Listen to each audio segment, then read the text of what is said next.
Content is king, and I have a handout on my website, the 7 steps to the probate process.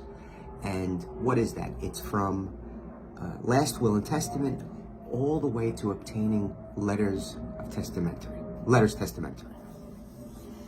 And really, 7 is an arbitrary number. I could have broken it down into 11 steps or 6 steps. I chose 7. And you could get that handout through my website. I have it pulled up on my screen. I'm going to read you the steps. So the first step is locating the original will. See how I did that? That's number 1. I could have started maybe preparing a will, going to an attorney preparing a will. That could have been step 1. But locating the original will, whether that be in a safe deposit box or a secure file cabinet or in the attorney draftsman's office. The second step is to gather all necessary documents that you will need to file with the court to probate. That includes the original will, an original death certificate, a paid funeral bill. There'll be a petition and affidavits, but step 2 is gathering original documents. Third step, preparing a family tree.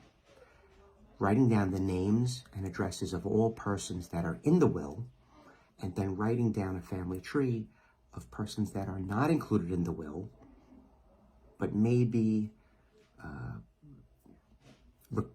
notification might be required for them. Right? There's a lot of that in the probate court. 5th step, calculating the fee. 4th step, I forgot the 4th step. 4 comes before 5. 4 is preparing a probate petition. And step 5 is calculating the fee. And I could have said calculate the fee as step 4 and then file a petition. The reason for that is the fee is based on the probate estate. So there are estate assets that are outside of probate, and there are estate assets that are inside of probate. And you have to pay a fee only on the ones that are included in the probate estate. 6th step, if you can, identify if the matter is going to be contested or uncontested. Now, the initial filing of the petition will happen irrespective of whether or not there's going to be a contest. It allows you to gear up for notification provisions, addresses, sending out waivers, things like that. And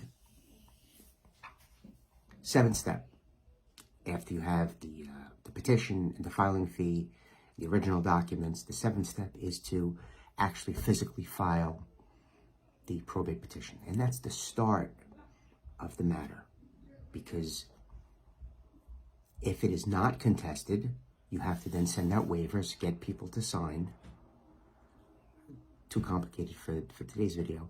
Get people to sign and submit affidavits and waivers to the court, and ultimately wait for the permission of the court. And if it's contested, you then have to file a citation and seek a court date. So if you have any questions about this, I'm sure something I said may have elicited a question, please reach out to me, frankbrunolaw.com.